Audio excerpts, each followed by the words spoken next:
और फोकस करेंगे कच्चे तेल पर, जहां पर कच्चे तेल की चाल पिछले एक महीने बदलती हुई दिखाई दी है। तेजी की तरफ कच्चा तेल रहा है और अंतर्राष्ट्रीय बाजार में $75 के ऊपर ब्रेंट डिसाइसिवली टिक रहा है। तो कच्चे तेल में क्या ये तेजी जारी रहेगी, क्या स्ट्रैटेजी होनी चाहिए, इस पर बातचीत करेंगे। बात करेंगे सोने की, जो कि लगातार मौका दे रहा है खरीदारी का, कंसोलिडेशन, थोड़े से प्राइसेस नरम, तो क्या ये सही मौका है सस्ता सोना खरीदने का।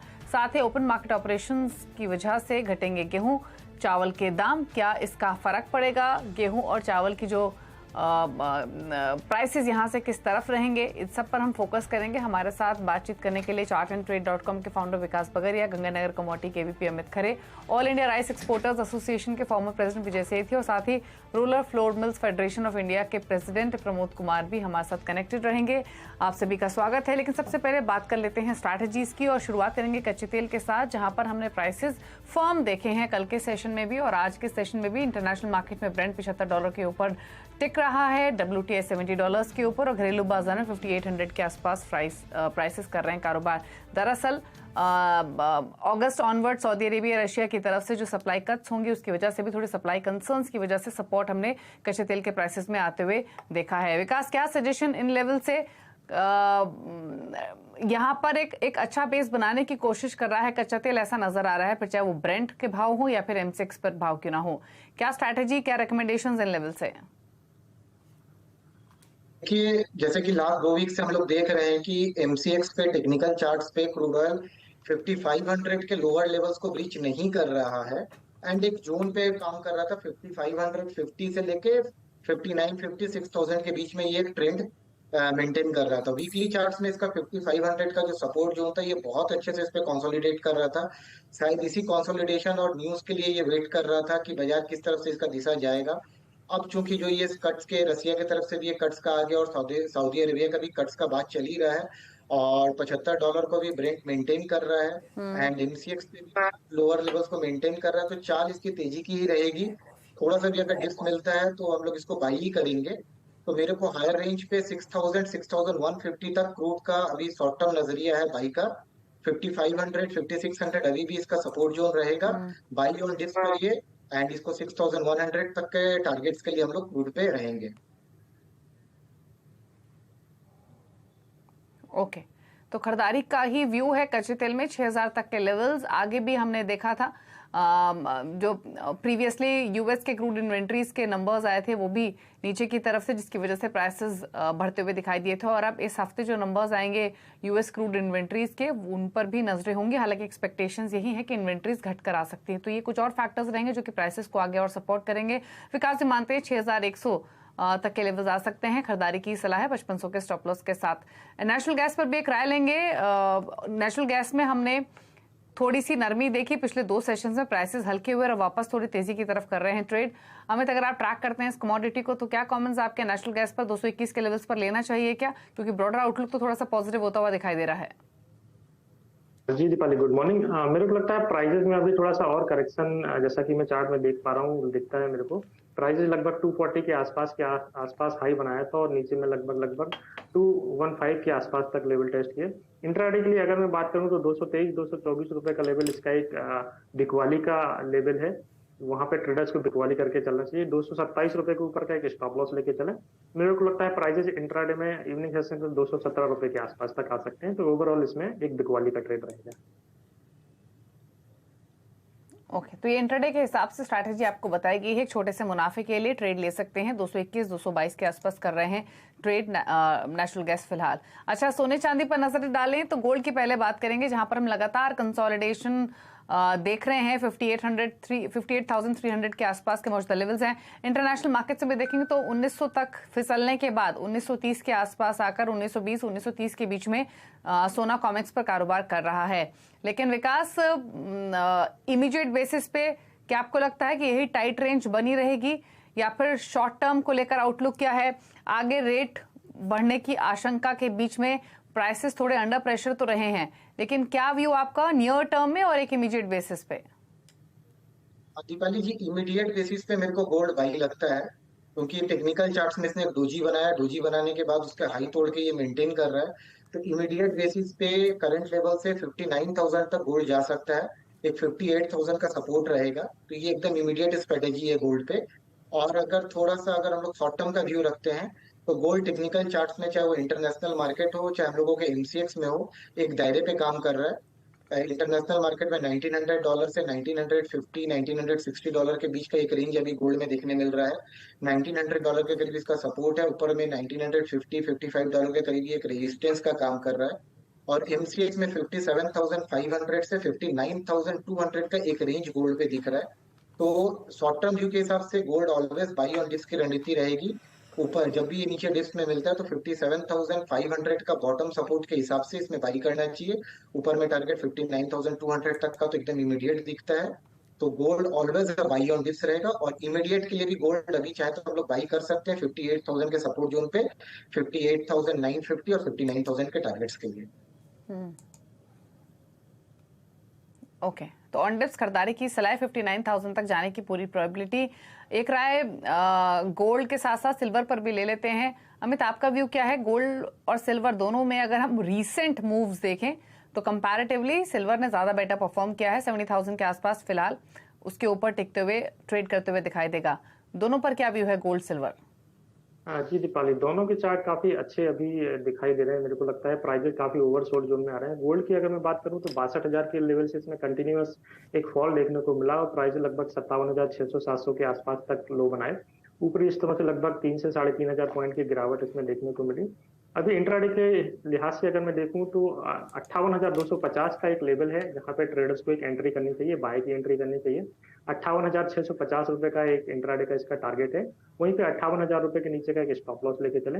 वहीं पे चांदी की अगर मैं बात करूं तो 70,100 के आसपास अगर इवनिंग सेशन तक या नून में मिलती है तो वहां पे ट्रेडर्स को बाय का ट्रेड लेके चलना चाहिए। 70,900 रुपए इंट्राडे का इसका टारगेट है। 69,700 रुपए के नीचे का एक स्टॉप लॉस इसमें मेंटेन करें। तो ओवरऑल गोल्ड सिल्वर अभी मेरे को यहाँ से काफी अच्छी रिकवरी जो है चार्ट पे दिखाई देगी। जी दीपाली। ओके, तो ये राय गोल्ड सिल्वर दोनों पर, जहां पर खरीदारी का ही सजेशन है। गोल्ड में 58,650 के टारगेट्स के लिए ले सकते हैं, ये सजेशन अमित की तरफ से है। अच्छा, बेस मेटल्स की बात करें तो आज के सेशन में मिला जुला ट्रेंड देखने को मिल रहा है।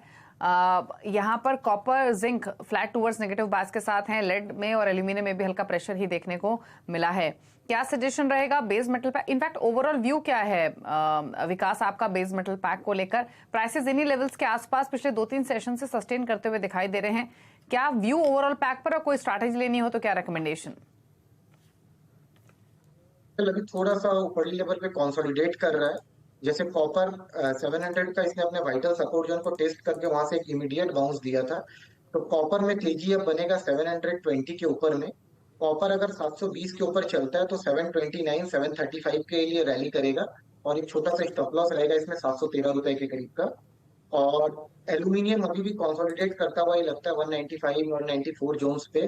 तो एल्यूमिनियम थोड़ा सा और कंसोलिडेट करेगा। कंसोलिडेट करने के बाद जब ये 196.70 के ऊपर निकलेगा तब इसमें 200 से 201 का मूव आ सकता है। और जिंक में थोड़ा सा व्यू मंदी के तरफ है। जिंक थोड़ा सा बार बार टेक्निकल चार्ट्स में हायर लेवल पर रेजिस्टेंस ले रहा है।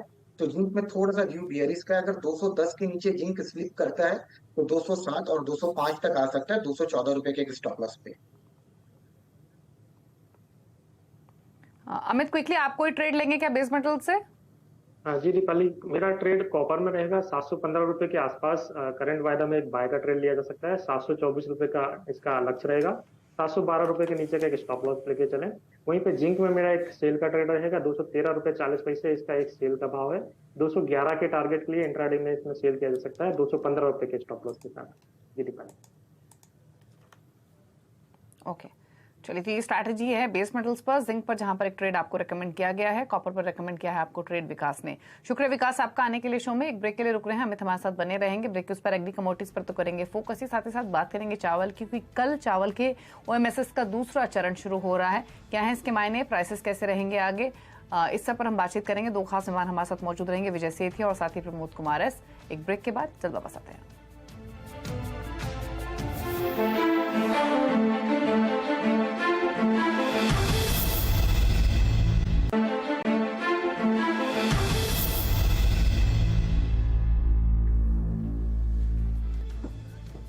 आप देख रहे हैं कमोडिटी राउंड अप और अब बात करेंगे एग्री कमोडिटीज और स्ट्रैटेजीज पर, लेकिन पहले बात करेंगे चावल की। दरअसल कल चावल के ओएमएसएस यानी ओपन मार्केट सेल स्कीम का दूसरा चरण शुरू होगा।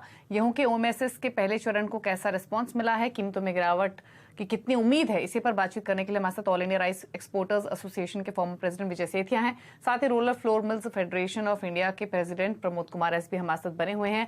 आप सभी का स्वागत है इस शो में। और प्रमोद जी, इनफैक्ट सबसे पहले तो ये समझना चाहेंगे, ऑल्दो इंटेंशन क्लियर है, इन्फ्लेशनरी प्रेशर को कंट्रोल करने के लिए अवेलेबिलिटी स्टॉक की पर्याप्त रहे, प्राइसेस कंट्रोल में रहे, इसी पर्पस से पहले भी ये ओएमएसएस के थ्रू ऑपरेशंस हुए थे और अब फिर हो रहे हैं। प्रीवियसली अगर हम देखें तो कैसा रिस्पांस मिला था? ऑल्दो छोटे व्यापारियों को ज्यादा बेनिफिट करने की इंटेंशन से इसको लाया गया था, तो प्रीवियसली से कंपेयर करें और प्रीवियस ओएमएसएस से अब तक लेकर अगर हम प्राइसेस के ट्रेंड को देखें तो वो कैसे रहे हैं? सबसे पहले गवर्नमेंट ने सही निर्णय लिया है ओपन ओएमएसएस लाने के लिए, लेकिन इन्होंने जो लिमिट 100 टन का लगा रखा है वो मिल वालों के लिए फायदा है नहीं। नॉर्मली सारी मिलें 150 से 300 टन पर डे का प्रोडक्शन कैपेसिटी होता है। 100 टन पर डे बहुत कम है और ट्रेडर्स भी अल्टीमेटली मिलर को ही बेचते हैं माल। तो बट इसके कारण गेहूं के दाम कंट्रोल में है और भाव नहीं बढ़ रहे, जो मई और जून में जो बढ़ रहे थे कंटिन्यूसली। तो और टेंडर में रिस्पांस ज्यादा तो प्राइसेस अब कम होने चाहिए क्या प्रमोद जी? फिर अब यहाँ से कम होना चाहिए 100%, बिकॉज क्वांटिटी बढ़ते जा रहा है और ट्रेडर लोग जो फर्स्ट टेंडर में पार्टिसिपेट नहीं किया था उन्होंने अभी इस टाइम में पार्टिसिपेट करेंगे। हर सारे छोटे ट्रेडर भी पार्टिसिपेट करेंगे टेंडर में और माल काफी क्वांटिटी बढ़ेगा इस टेंडर में और वो कहीं ना कहीं माल मार्केट में आएगा। ओके विजय जी, आपके व्यूज क्या हैं?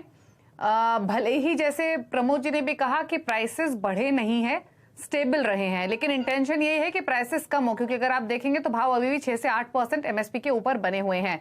तो एक तो भाव यहाँ से कितना आप संभलते हुए देख रहे हैं, कितना नीचे आ सकते हैं, और दूसरा ये छोटे व्यापारियों की ओर से प्रीवियस ओएमएसएस के मुकाबले कितना और पार्टिसिपेशन बढ़ते हुए दिखते हैं?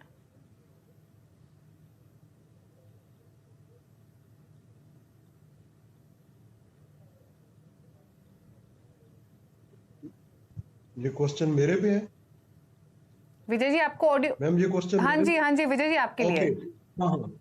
हाँ, ऐसा है कि जो गवर्नमेंट ने प्राइस रखा है 3100, जो पीडीएस क्वालिटी का राइस है वो मार्केट में अभी भी 2850 के आसपास बिक रहा है। लेकिन गवर्नमेंट की पॉलिसी इस तरह से करेक्ट है कि जो पीडीएस क्वालिटी का चावल पहले 22-23 रुपए में बिक रहा था वो 28 तक पहुंच गया है। गवर्नमेंट का सामने सेल प्राइस आने से अब उसका रेट आगे नहीं बढ़ेगा, तो जो लोग रेट बढ़ने की वजह से होर्डिंग कर रहे थे वो स्टॉक भी निकलेगा। और गवर्नमेंट अगर ज्यादा रेट बढ़ता तो गवर्नमेंट ने ये बड़ा एक सही डिसीजन लिया हुआ है कि मार्केट को हमने अननेसेसरी इन्फ्लेट नहीं होने देना। और ये ठीक है कि 3 महीने अभी चावल की फसल आने में है, अभी तो बिजाई और रुपाई का समय है। और जैसे आईएमडी ने सिचुएशन की है कि सारे इंडिया में रेंज ठीक होनी शुरू हो गई हैं, तो अगर बिजाई के समय में अब ये बारिश आई है तो मैं समझता हूँ कि बिजाई रुपाई अच्छी होएगी और चावल के दाम बिना बात के एक तरफा नहीं बढ़ेंगे। और दूसरा जो आपका गेहूं की बात है कि गेहूं का जैसे अभी बताया गया कि प्राइस अब बढ़ नहीं रहे, लेकिन गवर्नमेंट को ये एक बार अपनी इन पुरानी पॉलिसीज को रिव्यू करने की जरूरत है कि गवर्नमेंट के पास ना तो गेहूं पिसाई के लिए कोई इंतजाम है, ना भीगे हुए गेहूं को सुखाने का कोई इंतजाम है।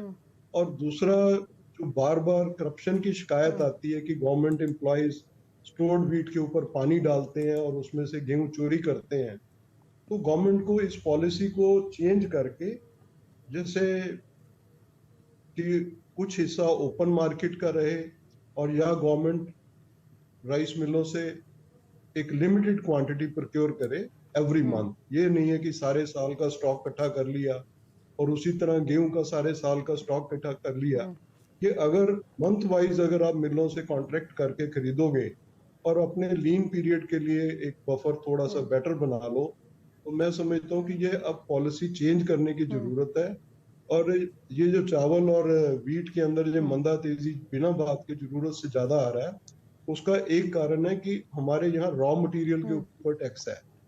गेहूं है, चावल है, सरसों है, कोई भी चीज है, उससे इंडस्ट्रियलाइजेशन नहीं हो रहा, जी क्योंकि रॉ मटेरियल में लाखों लोगों के ऊपर से आप फीस कलेक्ट करते हो। मैं एग्जांपल देता हूँ, कॉटन पे अगर 100 रुपए पे 4 रुपए मिलेंगे, जो शर्ट मैंने पहनी है 2000 की, आपको 80 रुपए मिलेंगे। लाखों लोगों को मैनेज करने के बजाय आपको 100 फैक्ट्रियां मैनेज करनी पड़ेंगी कि जो ये कॉटन शर्ट बना रही है, जो कोई ऐसी चीज है।